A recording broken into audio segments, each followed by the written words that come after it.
Bonjour Marc Giraud. Bonjour.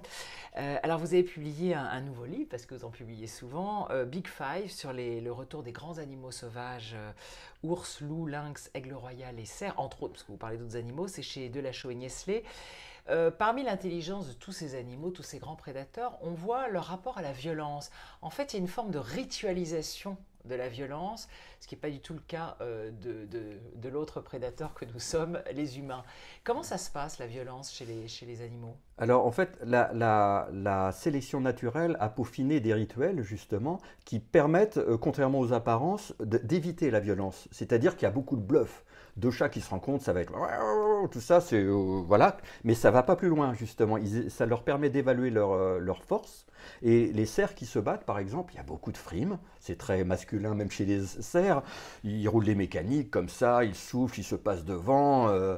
Ils vont même quelquefois jusqu'à l'affrontement, mais s'il y en a un qui sent la faiblesse, l'autre le lâche, en général, hein, et celui qui s'en va reste très digne et s'en va tout à fait calmement, et il a quand même sauvé sa vie.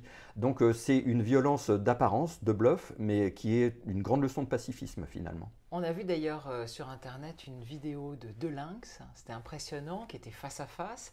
Ils se touchaient un peu comme ça avec la patte, mais en effet, ils se sont pas sautés dessus. Donc chez les lynx aussi, c'est pareil. C'est des gros chats. Tous les félins se ressemblent très très étrangement. Et les rituels chez les chats, chez les lynx, chez les panthères, chez un peu, tous les félins, c'est un peu pareil. Donc c'est vrai qu'il y a beaucoup de cris. Alors là, ils y vont. Hein, c'est démonstratif. Il y a des coups de patte, ils sont très vifs, mais c'est pas forcément griffe sortie. Et finalement, ça s'en sort souvent sans une goutte de sang. Alors au-delà du côté moral, où on se dit ah bah, c'est formidable, ils se tuent pas, tant mieux, c'est extraordinaire. Est-ce qu'on peut dire que c'est un signe d'intelligence parce que s'entretuer, c'est s'affaiblir sa population. Est-ce qu'on peut le dire ou là je fais un peu de l'anthropomorphisme? Alors je dirais pas que alors il y a de l'empathie chez les animaux, mais je pense que c'est surtout une histoire de sélection naturelle. C'est la population qui s'autogère parce que quand il y a trop d'animaux, il y a une certaine violence. Il y a même quelquefois entre animaux de la même espèce, il n'y a pas de pitié. On peut éliminer un faible, une tête de turc, ça arrive. Il ne faut pas non plus les idéaliser. N'empêche que au total, ils se débrouillent mieux que nous, ça c'est sûr. Merci. Merci.